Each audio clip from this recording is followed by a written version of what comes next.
Yes.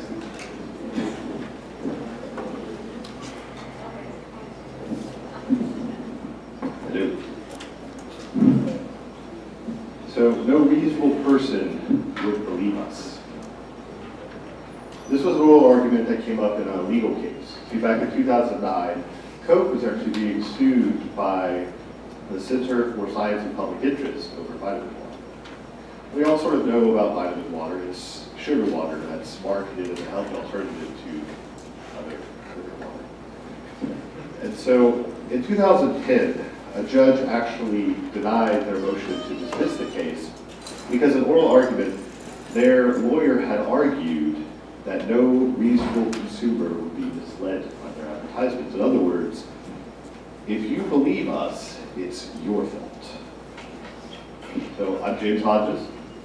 I'm here with Billy Bates, Trey Brewer, Phil Lee right there, Hayden Lee, and Eddie Yu. We're Global Marketing, and we're here to talk to you about deceptive marketing. Mr. Phil.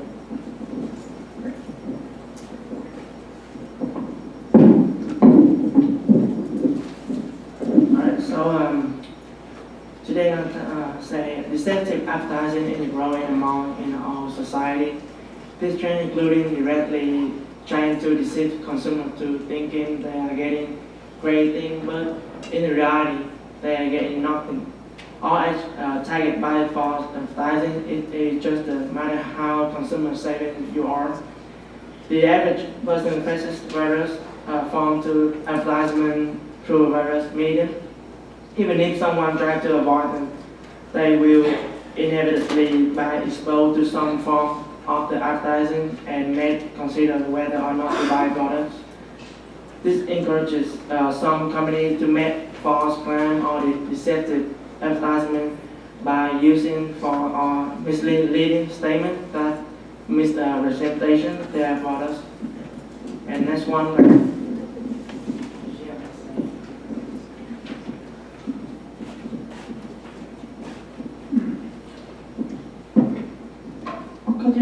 According to whistleblower, it is very frustrating when a customer sees an appealing advertisement on television. They are excited and go purchase a product. Then it does not do anything like what the advertisement says it will do. The customer feels that they have been cheated out of a good purchase. U.S. Federal Trade Commission defines deception as a representation, omission, or practice that is likely to mislead the customer. In other words, a company manipulates a customer into purchasing a product by making the advertisement more attractive than the actual product. So I looked at some examples of deceptive marketing of like food products and stuff and how people are trying to fight it. So according to Michelle Simon at EcoWatch.com, there are likely hundreds of food products that contain illegal deceptive claims. So why doesn't the government try to monitor or stop the companies and their marketing schemes? There are actually laws and regulations in place, but the truth is they really just don't keep track of it or monitor it. The people now in charge of taking these marketers to task are the private law firms. So there are currently some cases being argued by these law firms that are gaining some traction. The first one is a case against Conagra, whose products include Wesson cooking oils and Frito-Lay snack products. The companies of Conagra have been using the term natural to try and sell their products when really they've been made with GMOs, so they're basically lying. So the judge ruled in favor of the people fighting it and says they can't use the term natural if they're using GMOs. So this was big progress. Another important claim against deceptive marketers is they are not supposed to market towards children. They're not supposed to do this because a child can understand how the marketing works, and you're basically taking advantage of them. The only case really being brought against these marketers is McDonald's Happy Meals. The case was brought forward by the Center for Science in the Public Interest. The group didn't gain much traction, but there's hope that the other companies can be caught in marketing towards children. So there are currently many other claims in the works against deceptive marketers, and there's hope that in the future the companies can be held more accountable.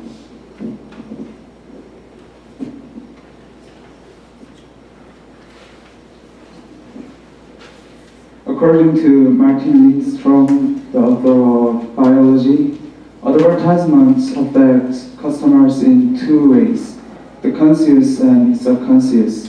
75% of advertisements are placed in the customer's subconscious mind in ways that are not reasonably apparent to customers.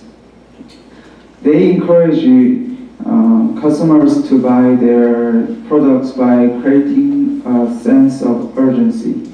Brent Ryan, the American Consumer Protection Group's senior vice president of enforcement, said, "When people feel there is a sense of urgency, they don't process or scrutinize information correctly." There are a few different types of companies that try to profit through deceptive advertising practices. Some of them are outright frauds and are gone within the span of a few months. Others deceive customers until they get attention of government entities. But larger and more known companies also use deceptive practice that the customers cannot legally relate to because they cannot easily find the deception.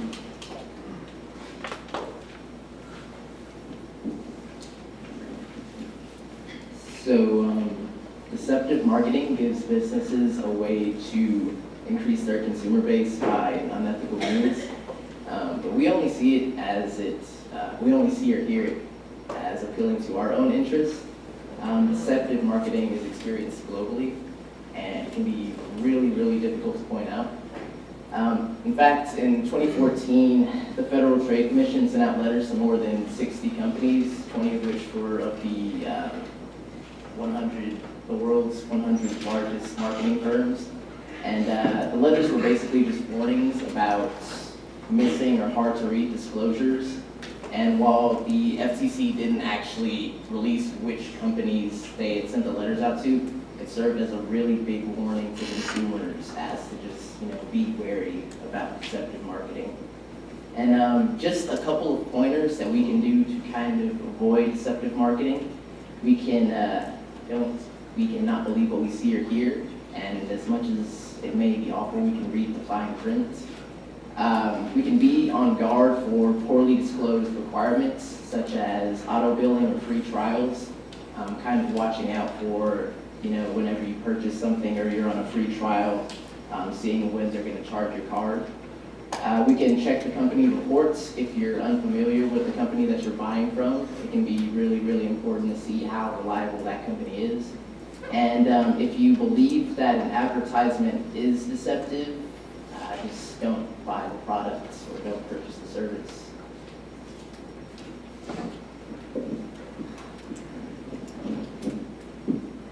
All right, it's me again, so we're getting close to the end. But not before we talk a little about the perspective of business people, marketeers, entrepreneurs, kind of how they interact with deceptive marketing. And it's really easy for us to forget that there's also state regulations to the federal regulations for deceptive marketing. You can get caught up in both of them, both intentionally and completely unintentionally. And whether you mean to or not, the consequences are pretty dire. But it's also non-regulatory problems that you're going to run into with this, such as losing customer loyalty, losing their trust, and subsequently their business, lawsuits, and just really tarnishing your brand name or your company name because you decided to lie. To avoid this, it's a good idea to be as accurate as you can about your product and to try to meet any reasonable customer expectations that you're going to have, and to always be honest about the price. Nothing loses customers quicker than lying about the price. So, in conclusion, you always need to be skeptical. As customers, we're always bombarded with advertisements. There's no way you can escape being bombarded with advertisements. So always be skeptical of them. And always remember that as future marketeers and entrepreneurs and business people, there are consequences to it. And while it might encourage people to buy a product in the short term or the long term, you're going to lose business. You're going to betray their trust. And people really hate being manipulated. And it really invites a whole lot of negative tension. You can get the FTC involved, they can get a lawyer. It's generally a bad name. And while the consequences do sound pretty bad, again, it's not as regulated as we'd hope, and companies still actively try to defraud the consumers. So as consumers, it's important that while it's impossible to become completely informed about every single purchase, it's always important to remember that there are lies out there. Thank you.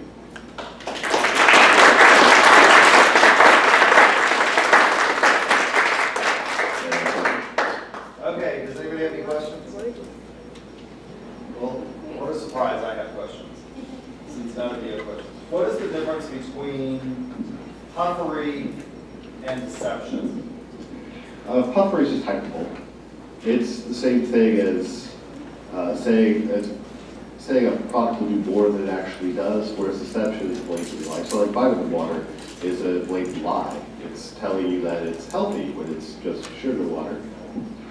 But something like Red Bull giving you wings is hyperbole because it's reasonable to argue that Red Bull's not really going to let you fly, Okay. but it's more So that's hyperbolic. puffery. I would say that something that's hyperbolic and unbelievably hyperbolic would be puffery, whereas deception is something that you would believe the product could actually do for you. Okay. So one of your slides dealt with GMOs and the issue of are they lying and claiming that it's not natural. In the strictest sense of the word, there was a book that was written a number of years ago called When Did Wild Poodles Roam the Earth? And it was answers to a lot of questions that scientists had gotten. And obviously, they said that, well, there's no such thing as a stupid question. That came as close as they possibly could to a stupid question, because wild poodles obviously never roam the earth, right?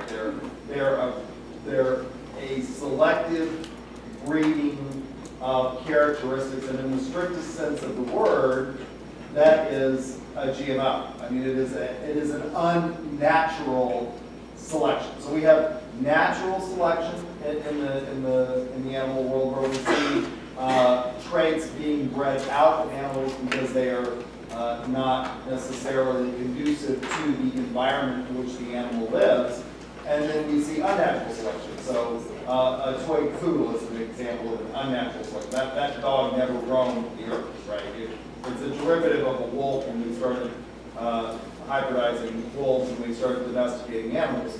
So in the strictest sense of the word, almost everything that we have today is a genetically modified organism, right? We breed, or we produce wheat, square wheat here in Oklahoma, that is a hybridization of other types of wheat that is made to be hardier to survive frost.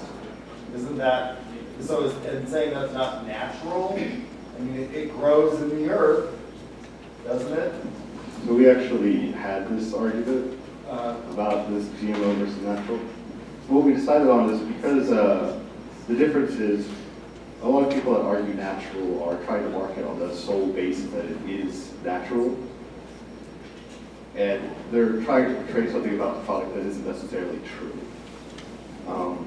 And GMOs, while it's arguable that all of our food is a GMO at this point, most people associate GMOs with heavily chemically altered foods. Things that, like, we grow wheat, and the wheat's biology and DNA has been altered, but most people don't associate necessarily that with not being natural. So it's about what the customer perceives as natural versus what they're selling as natural. That's the reason we actually like it. So it's Okay, more so about- I mean, this is one of the things that I have a problem with, like certified organic. Everything that contains carbon is technically, from a chemist's perspective, organic. Well, So I don't know what that means. That was actually a pretty big problem in marketing for a while because there was really no definition for organic food for a very long time. Companies could put raw sewage into a bottle and call it natural. And it was completely legal to do that. But again, that's outside of the realm of deceptive marketing. We're getting into like what makes a food now. Because if they claim that's natural, by law they're right, but they're still deceiving people that they're selling to. All right, very good. Good job. Thank you very much. All right, number 3.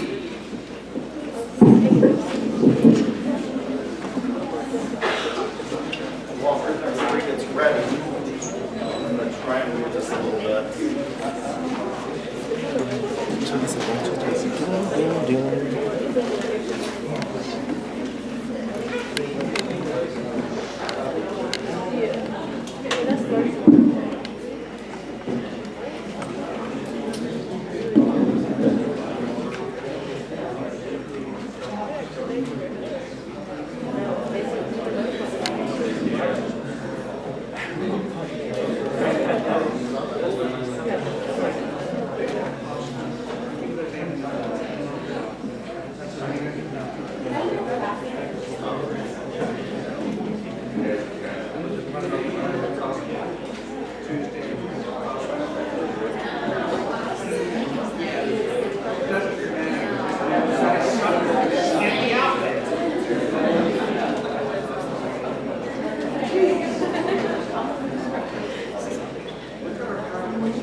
Hello, and thank you for choosing Starbucks. What can I get started for you?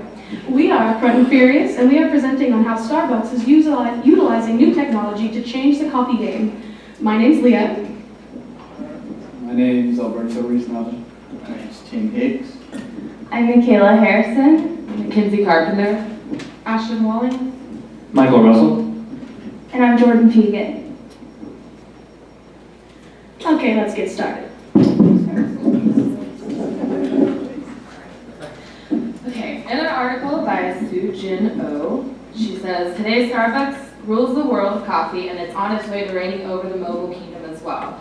Starbucks really values the producer and consumer relationship that they have, and they believe that it's the core of their brand. They have expandable full screen ads that we always click on when we're on Twitter, and it's really annoying and it goes to someplace else. And they started sending out SMS messaging campaigns. And they also developed a new shaking thing with their app that they have. So you shake and your barcode comes up and you can pay automatically. And they also have digital tipping options right away on the app too. So.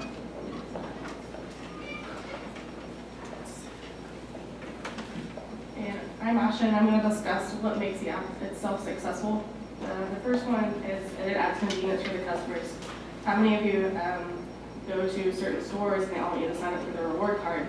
What does that do? If you're a girl, you hate having a huge wallet, and guys, I'm sure the same. So it's inconvenient to have a card for each location that you have to keep track of.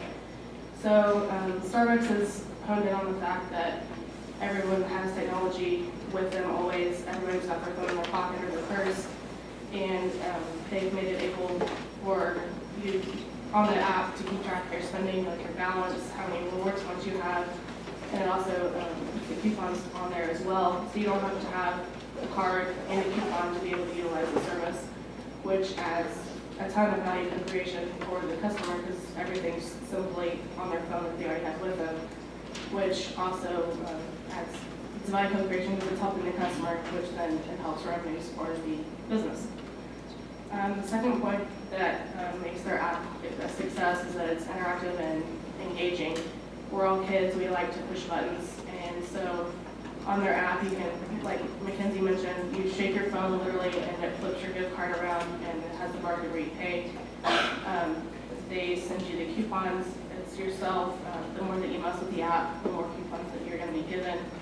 And it's just an interactive app where you have to touch and play, and there's a lot of different interfaces with it that are used just so that it's an interesting app. The last point that makes their app successful is that they're always updating it. They're always looking for ways that they can improve it and make their customers happier through the app, which in return brings it back to the business. They recently added Spotify Radio link to the app. You can actually listen to the same exact music that's playing in the store at the moment. A lot of people like the Starbucks music because it's always different and it's not usually what you hear on the radio. They are a forerunner in the app industry. They're always changing it and updating it. They're not just following what somebody else has already done. And they also send out surveys to get feedback on how the customers would like to see the app changed and updated. So they're listening to their customers and giving them back what they want.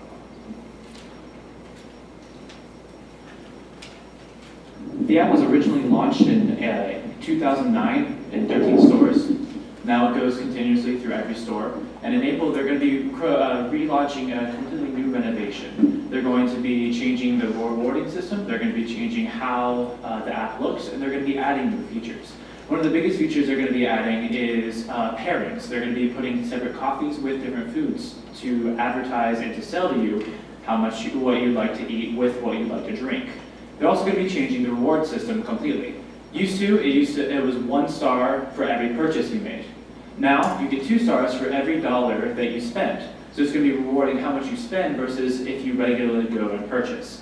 About $67 and you'll have a reward, or 125 stars.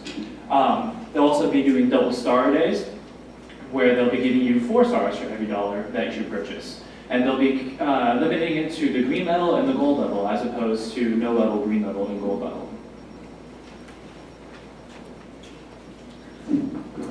I'm going to be further expanding on what makes this app so successful. And one reason is that we're all seeking to get things done the easiest and the fastest way possible. And Starbucks did a really great job at creating convenience in how we pay for it and how we order. How many of us go to the Nine Center and go to the Starbucks there, and the line is literally backed up all the way, and it's about 15-minute wait.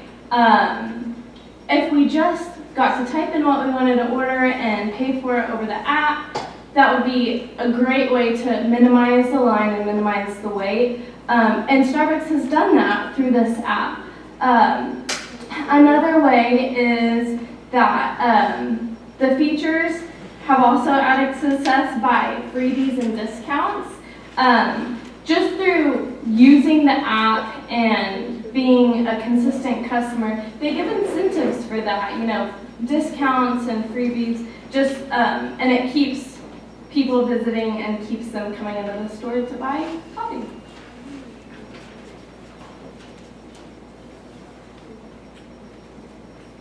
As I said earlier, my name is Jordan Fugit, and I will be furthering expanding on how the Starbucks app engages with its customers.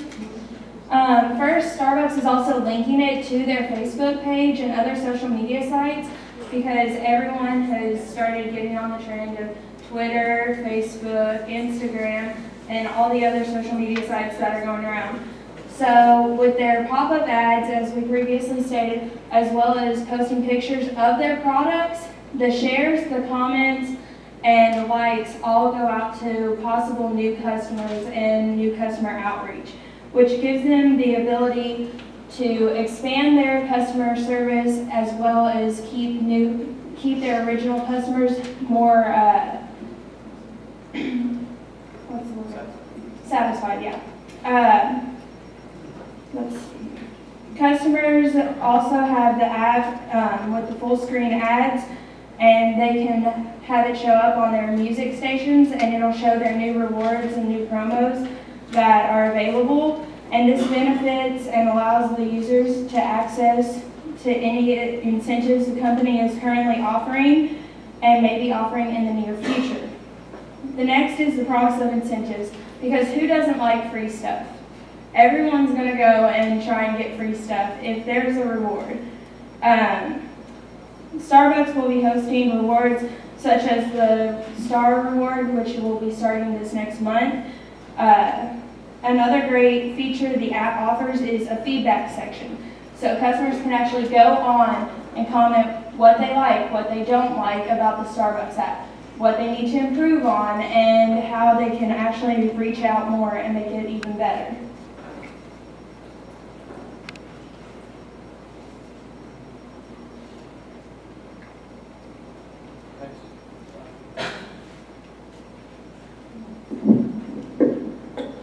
Well, like Michaela said, there's been a lot of times you go to the Nides or Starbucks and you see the line, and well, your first thought is that you don't want to wait. If you have the time, you maybe do it, but most of the time you won't. So this app, Mobile Pay and Order, pretty much allows you to skip the line. So you order and purchase in advance, and then when you get there, it's going to be ready. And I'm pretty sure all of you like coffee. Which of you like to go to Starbucks? Which of you like to go to another place? Have a preference? Well, my point is that most of us like coffee, and when we have to wake up early for early class or get to work, like our first thought is that we need coffee to make it through that class or through work or deal with customers or whatever. And what Starbucks has been doing really good is dealing with customers, giving a good service to customers. And just like Starbucks, other businesses, that's what they focus on. Just trying to give the best experience possible. And let's say our professor goes to Starbucks and he's in a hurry and he sees the line. That may cause a bad experience for him. It doesn't mean that the staff at Starbucks did a bad job, but some customers may not see it that way. So pretty much this app takes that out of play. So if you know you're in a hurry, just purchase in advance, 10 to 20 minutes, and when you get there, it's most likely going to be ready.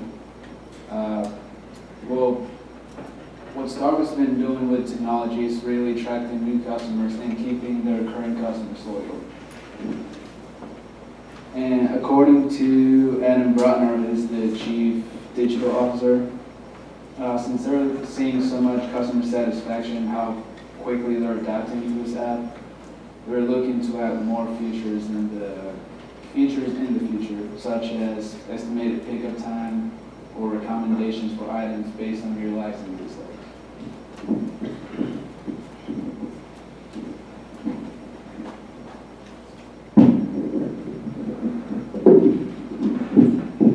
So like he said, customers are adapting and satisfied with the app, which has led to an increase in sales by 100% in the past 5 years, and which is why Starbucks is leading the food and beverage industry. Because they have seen so many positive results, they plan to add new features to the app in the future. And they are already testing the app in several different countries around the world.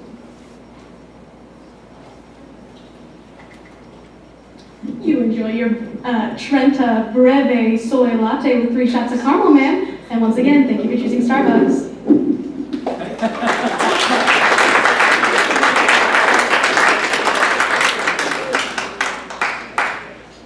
All right, any questions?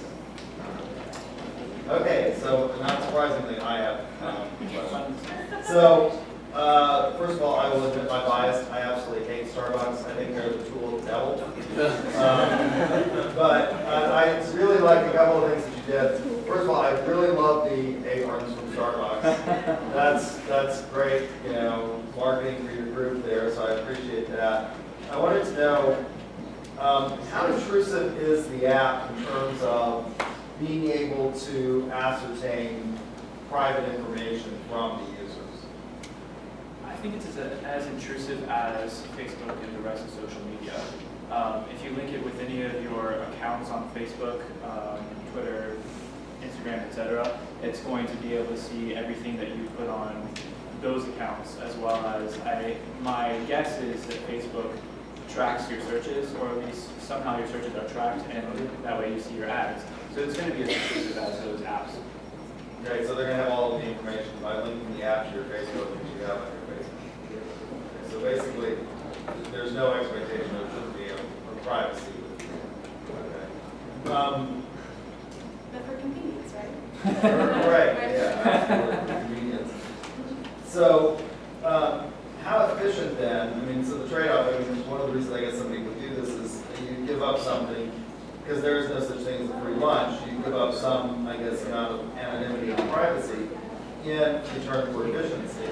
how efficient have they done studies that the app is the app with getting you the coffee? So for example, if I log into my app and I say I want a latte now, and there's a rush over there, is it really going to be ready by the time I get over there?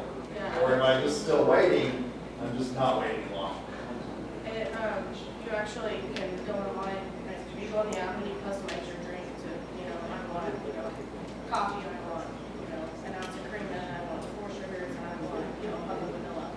You can get that specific, and what it does is the machine prints out a label of your recipe you want specifically, and put your name on it, and then on the app, it has a timer, it estimates your drink to be ready in like 3 minutes. So you can literally finish your order at the red light, you're 2 blocks away, your drinks are when you're ready. So it actually does, it looks that it actually does have some ability to determine what is like a peak time of day. And it also will tell you like which locations are, this location is like 5 miles, this one's 2 miles from you, where you can. But in like, this one location is closest to work, that's where it's headed. So it'll actually adapt to the location.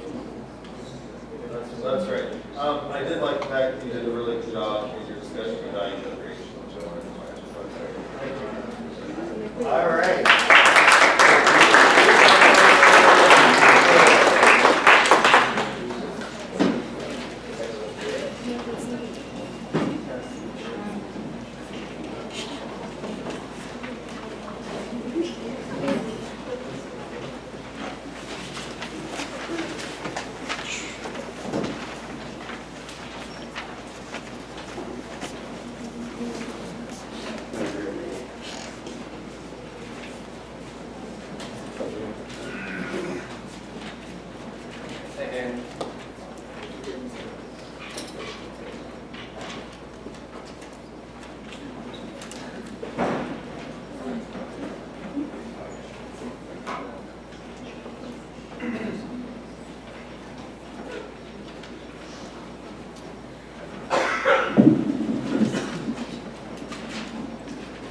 Okay, hey guys, we are Team Sunshade. My name is Justin. This is Janae, John, Neil, Patience, Cody, and Aaron. And for our marketing issue, we chose Chipotle.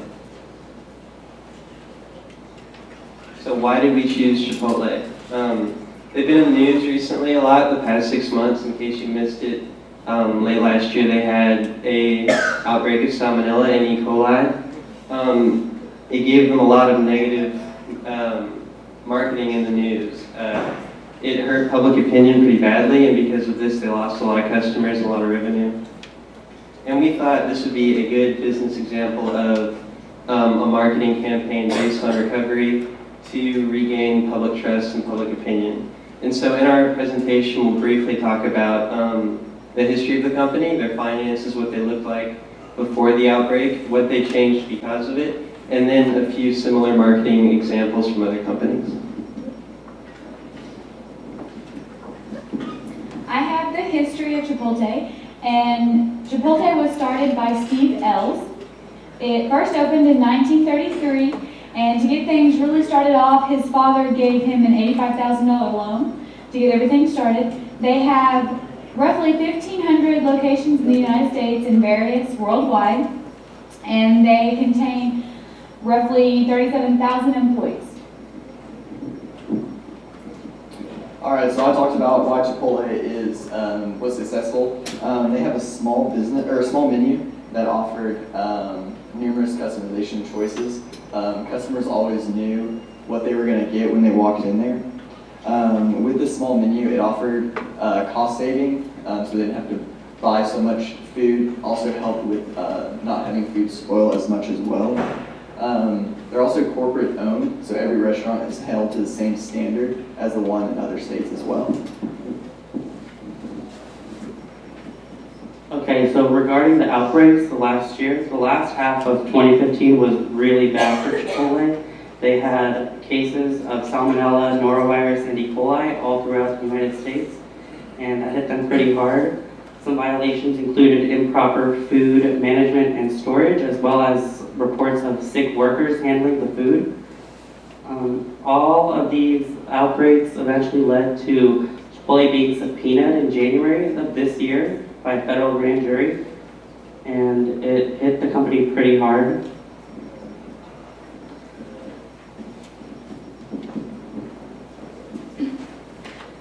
Because of technology, everyone knew pretty much within hours, once the company released their official statement, that there was an outbreak. There really aren't many people today that haven't heard of it in some way, shape, or form. So because of that, their stock has fallen 37% since October and is still falling. They are hoping that right about now and maybe into April, May, that the stocks will start to raise up, and that it's going to be mainly an investment year for people that still have faith in Chipotle and their recovery methods. But no matter what they do, they realize it's going to be a messy year for earnings, and that they're definitely going to have a very large loss in revenue compared to previous years. So previously in March, they had a conference held in Orlando, and they said that they didn't have a specific marketing plan, but that they had certain topics they were going to lead with, which starting with wooing back old customers, trying to get those old customers back in there and for what they founded the company and believed in the first place.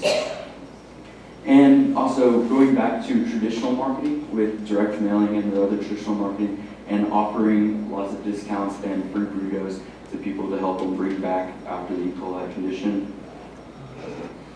And they used to do pathogenic testing, and now they're moving to high resolution testing with all their meats before they're sent to the stores, as well with vegetables and other fruits. And they're also starting with pre-cooked beef. They were known for having fresh beef sent to the stores and be cooked there and marinated there, but now they're doing high resolution testing on them and then marinating them and pre-cooking them, so they just have to be cooked prior to being served. They're also planning to open up 200 new locations to help put more stores in places so that their already customers can be able to enjoy Chipotle the best they can.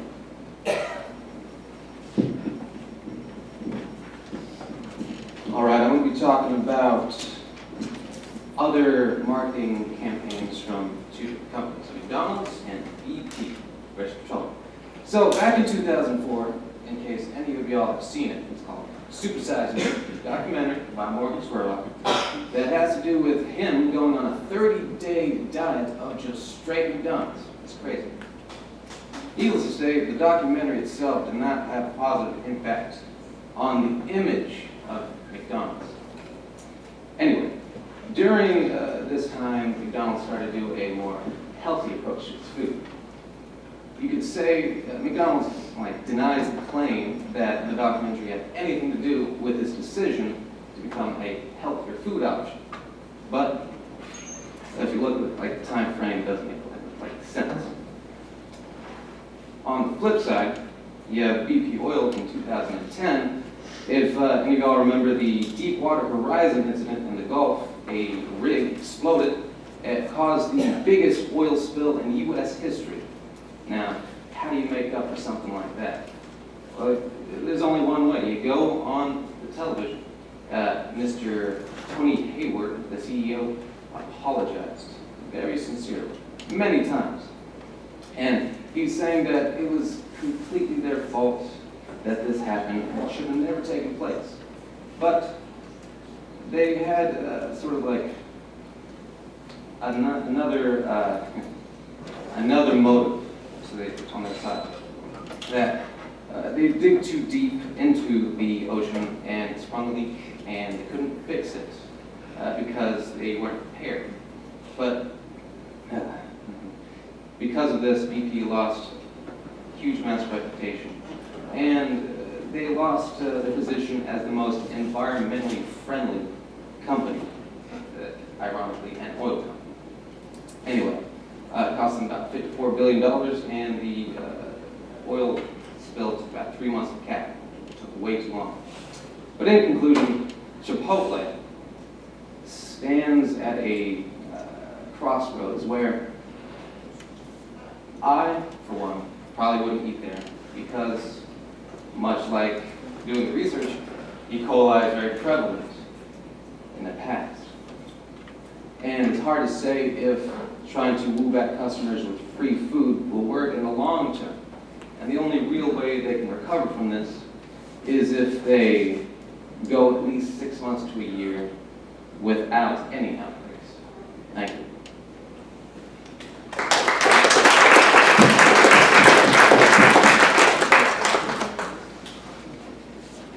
Do you all have any questions? Sanctions came down on Chipotle in that hearing. I think it's still in progress. I don't think the grand jury moved on anything as far as I know. They just got. Yeah, we did. The problem. Right. And we didn't look much further into that actually. So. Okay. Other questions? All right. So I had a question for you actually. You said you wouldn't eat there because of the E. coli. Have you ever eaten bagged salad, ready-to-eat meat, deli meat, ice cream, or peanut butter? Actually, interesting. The first time I ever ate at the grill here on campus, I got food poisoning. Okay. Yeah, no, right. And then again, I ate there like every single day, like the second semester. But interestingly enough, not really, just that one time. Although, when I was a little bit to Dover, one of my coworkers actually got sick off Dover once, and now I refuse to eat there. So, but again, have you ever eaten ready-to-eat deli meats? No. Never. Bagged salad? Yes. Yes, bagged salad. Bagged salad has one of the highest incidences of contamination of E. coli. It's extraordinarily dangerous. Ready-to-eat deli meat is actually not ready to eat. It has huge amounts of, or possibilities for food poisoning. What about peanut butter? Do I like peanut butter? Have you eaten peanut butter? So much in my life. Okay, so are you going to give all those up? Because they've all had incidences of E. coli. Well, since Chipotle is at the forefront of the Untitled right now in my mind, no. Okay, so it's just Chipotle. Just Chipotle. Life is inherently risky. I mean, you know, you got to take a risk somewhere. can go on the soil patch. What is the difference between pathogenic testing and high resolution testing? So I read about it, but so all they said was I didn't go into depth with reading about the pathogenic testing versus the high resolution, but they can pathogenic only test for certain things, where high resolution testing is testing for every type of contamination that could possibly be out there. All right. How effective is there a difference in effectiveness in catching contamination between high resolution and pathogenic? They said that they switched over to high resolution because pathogenic testing didn't have as high of results as the high resolution did. So that's why they're switching it to hopefully not have as many outbreaks. All right. Very good. I want to compliment you all on a couple of things that you did. Your slides were excellent. Your presentation slides were really, they weren't busy. Your graphics were absolutely really, really good. So I think that was a good job. And you did a good job of introducing everything. So good job. All right. So on Tuesday we will have groups 4, or let's see, this is 1, 2, 3. This is 4, so we'll have 5, 6, and 7. Is that correct? Is that what I told you we would have on tap for Tuesdays, groups 5, 6, and 7? So if you'll have yours ready, that would be great. A number of you have asked about the vote, the ballot for your group, so that obviously what I'm going to do is I look at all of the group presentations and then I grade and then I figure in the ballots. I'm going to open up a group Dropbox for those so that you can submit. I will send you out the ballot for your participation in the groups, and then each of you can submit, obviously anonymously, or your group members won't know. You'll submit it into the Dropbox so that I have them all organized, so I'll send that out probably today or tomorrow. So groups 5, 6, and 7 for Tuesday, and the rest of you, make sure you sign the roll sheet for today, because a lot of people didn't show up, so that usually means I give bonus points for days like this. All right? Thanks. Have a good afternoon.